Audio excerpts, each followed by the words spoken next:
Hello and welcome. My name's Angie Holden and I'm the blogger behind the Country Chic Cottage. Today we're going to make Cricut coasters. I'm going to make a round version and a square version. And yes, I have free files just for you. So these stained glass files are available in the description below this video, so head there to get them for free. Now let's take a look at the supplies we're going to use to make some coasters and some of the results. The supplies you're going to need are as follows: heat resistant gloves, a lint roller. I also like to use a heat resistant mat, so I'm going to use the auto press, but I like to put this firmer mat in the auto press when I press something like coasters. This would also be great to use with the easy press. Then you'll need sublimation prints. These are sublimation ink printed on sublimation paper with the sublimation printer, and I have a circle as well as a design that's good for squares for free, and you can find those in the description below this video. I'll walk through how to print these in a moment. Then you'll need the coasters themselves. Now there are a wide variety of sublimation coasters on the market, and we'll take a closer look at these two. This is ceramic coasters, and they are from Cricut. Probably my favorite ceramic coaster. And then these are hardboard coasters, and they're from PYD Life. Then you need some protective paper, as well as some heat resistant tape. You'll probably also need a pair of scissors because we're going to be cutting this paper apart. I have the print designs that I'm sharing sized for a 3.5 inch round coaster or a 3 3/4 inch square coaster. So you can just print the PDF and not have to worry about resizing it if you're using those sizes. So just pull up the PDF. In this case, I'm using Sawgrass Printmate. So I just click to open the design, find the design on my computer, and then I picked a preset. So for the ceramic coasters, I picked ceramic coasters. For the hardboard, I picked hardboard. Then I made sure all of my settings were correct. I actually centered these on the page so I would have a little more white area around the coasters themselves. That does not resize them. I also like to click on color management and click vibrant. Then go ahead and click print. Now if you have another type of printer, the printing process would be similar. Just pull up the PDF or PNG file and print it at 100% actual size. For either the square or round coaster, you're going to remove them from the packaging, and then you're going to make sure there's no protective film on them. For things like coasters, I usually like to make sure there's no protective film. Now, I didn't want you to think that these are the only types of coasters available. For instance, this hardboard coaster, here's a version that's round. So I could get a round version of the hardboard. These ceramic coasters, like the Cricut version, is very shiny. However, they do make like sandstone coasters that would be more absorbent. So don't think that these are the only versions available. And I will show you a few different examples at the end of this video of other coasters I've made in the past. A lot of coasters don't need to be preheated, but I do recommend preheating any hardboard blank. I preheat it generally for the same amount of time that I'm going to press it. So preheat it for a very long time. Hardboard tends to hold a ton of moisture, and that's usually the issue when sublimating this type of material. They will get very hot, so remove them with heat resistant gloves and allow them to cool before continuing. Next, you'll want to add your coaster to your sublimation print. So we want to clean the front. You can do that with a lint roller. You can use a lint-free cloth. You could even use some rubbing alcohol. Then we want to apply it to the sublimation print. So in the ceramic version, these circles are slightly oversized. So I can just flip it over and I can see where it is on my sublimation print. So I can kind of center it up. Then use tape to just tape it down. So I like to apply to the back, push down the side, apply to the print. And then repeat that straight across from the last piece of tape. That way I get it very good and secure on the sublimation print. And then I'm just going to repeat that for the other coasters. For the square version, again, we'll clean it well. However, if I put this on here, I can't see where it is. So I might get it crooked, it might be off center. So what I like to do is to cut my sublimation print. I like to pick points. So I'm going to pick these 4 points, and I'm going to leave about an equal amount of paper on those points on all 4 sides. So this is approximate, but it will get us a really good location. So now the sublimation print, these 2 corners and these 2 corners are about equal from the edge. And now when I take my coaster that I've cleaned and add the print, I can line it up easily. So I can see that it's in the center, it's straight, everything looks good. And then I can tape it to the coaster itself.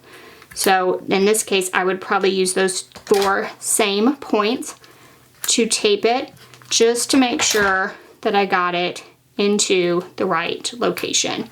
So that is one of those taped. So now I'll repeat for the rest of the square coasters as well.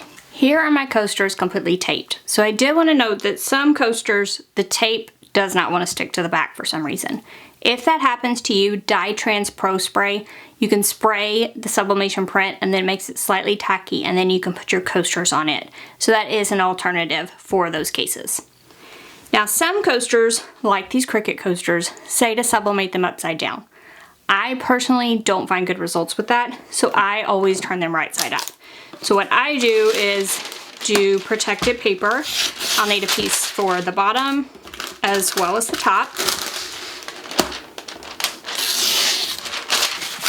And then I like to put my coasters sublimation print side up, cover them with protective paper, and then add them to my heat press. For these Cricut coasters, it's going to be 400 degrees for 200 seconds, and I'm going to sublimate all 4 of them at once. For these hardboard coasters, I'm going to sublimate them at 356 degrees for 150 seconds. So let's head to the heat press. Then I'm just going to go ahead and add my coasters to the press. Now remember, I put the heat resistant mat inside of the auto press, have protective paper, the coasters, sublimation print on top, protective paper on top of that.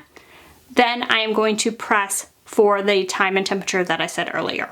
I'm going to repeat this for both the round and the square coasters. Be sure to use heat resistant gloves, as these will be very, very hot, and put them on a heat resistant mat when pulling them out of the auto press. You might even want to let them cool a while before removing the sublimation print. Then for each of these, when you remove them from the press, again, I have them on a heat resistant mat, and I'm just going to pull off the top paper and then start pulling off my sublimation print. And you can kind of peek under and reapply if it didn't sublimate correctly, but these look so good. I already peeked before I started filming. I love this stained glass look on these coasters. So I'm just gonna peel it off. I did not wait for these to cool completely. They cooled a little bit as I was setting up the camera, but overall they are fairly hot. I just have my heat resistant gloves on. And so then we'll just remove all the tape and repeat the same process for the square coasters. So let's take a look at our results. So here's a look at those square coaster designs, and they look so, so good. I'm so impressed with the way all of these coasters turned out. These will look good on circles as well, but I just chose the square for this type of design. And then here you have the circle version, and they look amazing as well. They are still a little warm. If I pull my hands back quickly, that's why. However, they look really, really good. So now I wanted to say, like, these square coasters, the side is brown and isn't sublimatable. The issue with the Cricut coasters is the sides are sublimatable, so you get sort of a little bit of a shadow. It does not really bother me. However, a couple things you could do to minimize the shadow. You could use that Dye Trans Pro Spray so that none of the sublimation print sort of folds over. You could also take heat resistant tape and put it all the way around this edge to get a really clean looking line. Either way, you might want to do that to prevent some of this overspray if it bothers you at all. So I did want to point that out in case this would bother you on your coasters. So now I have some gorgeous coasters, both square and round stained glass coasters. However, there are a wide variety of coasters you can make. So these are regular size coasters for your home, but you can also get smaller versions like car coasters for your car. Like I mentioned, you can do sandstone coasters that will not have the sheen on them, so it'll be more of a matte finish and be more absorbent. There are even slate coasters that have a sublimation coating on them. So most likely, if you can think of a material, they probably make a coaster out of it. There are fabric, like I mentioned, slate, sandstone, a wide variety of coasters. So when you're looking for sublimation coasters, just make sure it says they're for sublimation. Some of my favorite sources are Heat Transfer Warehouse, Condi. I do look on Amazon. I just look for brands I trust like PYD Life and a few others. Then Craft Express is another source I started using recently that has some great sublimation blanks. So check those, check to see the type of coasters you want. Is it available? And is it in the material that you want it to be in? Then purchase your coasters and follow this video to sublimate them. Now remember that every single sublimation blank might have a different time and temperature. So be sure wherever you purchase your blanks that you look at the time and the temperature recommended on the purchase listing and follow those instructions when sublimating things like coasters. Otherwise, have fun. Make coasters as gifts for family and friends, whether they have stained glass or even photos on them.